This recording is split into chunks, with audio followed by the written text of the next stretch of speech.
невозможно, неизбежно. Добрый день, друзья!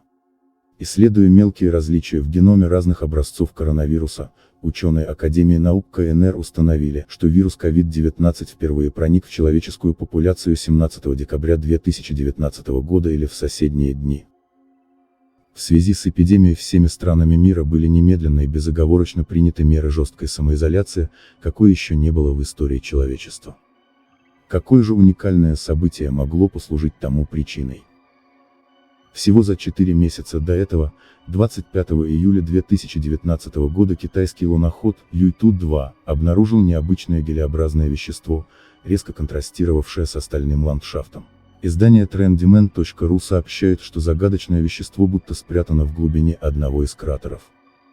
Оснащенный спектрометром Visible and Near Infrared спектрометра, способным определять состав материала по отражаемому от него свету, Юйту-2 провел анализ аномалии.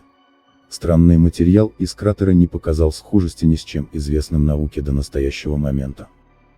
Рамблер сообщает, луноход обнаружил загадочное цветное вещество. У находки были зафиксированы необычный цвет и блеск, а также структура геля. Материал по цвету и блеску отличается от окружающей поверхности. Издание Tech Times указывает, что форма и цвет вещества описываются как значительно отличающиеся от окружающей лунной почвы. Китайские официальные СМИ писали, странное и похожее на гель вещество было найдено на поверхности Луны.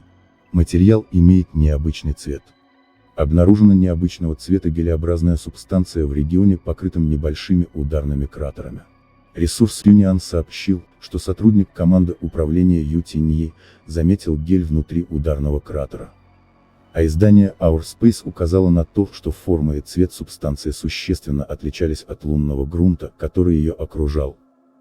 Вязкая субстанция выделялась благодаря своему цвету и текстуре. Китайские ученые описывают субстанцию как гелеобразную и необычного цвета, и не дают фотографий. Находка была настолько интригующая, что миссию пришлось на время приостановить, чтобы подробнейшим образом изучить инопланетное вещество.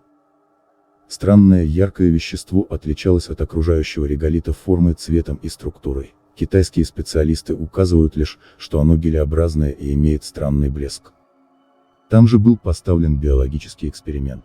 На борту посадочного модуля были 6 видов организмов: семена хлопчатника, рапса, картофеля, резуховидки, яйца плодовой мухи, дрозофилы, дрожжевые грибки, а также вода, почва, воздух, система контроля тепла.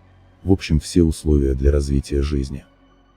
Как сообщало издание Current Time TV, Китай в конце 2019 года планирует доставить на Землю 2 килограмма лунного грунта, а как было указано ранее, именно в конце 2019 года, а именно 17 декабря, вирус впервые проник в человеческую популяцию. Кроме того, в первичных пробах почвы с обратной стороны нашего естественного спутника, ученые обнаружили пироксены и оливины. Это высокоплотные минералы с низким содержанием кальция и высоким содержанием железа. Инфекция COVID-19 лишает эритроциты железа, вероятно необходимого ей для жизнедеятельности, и так как в месте обнаружения необычной желеобразной субстанции была высокая концентрация железосодержащих минералов, то это место могло быть средой ее обитания. Таким образом, возможно, мы имеем дело с инопланетным агрессивным организмом, завезенным с другого небесного тела, и должны соблюдать максимальную осторожность. Ну а на этом пока все. Ставьте лайк и подписывайтесь на канал, если понравилось видео. До встречи на канале.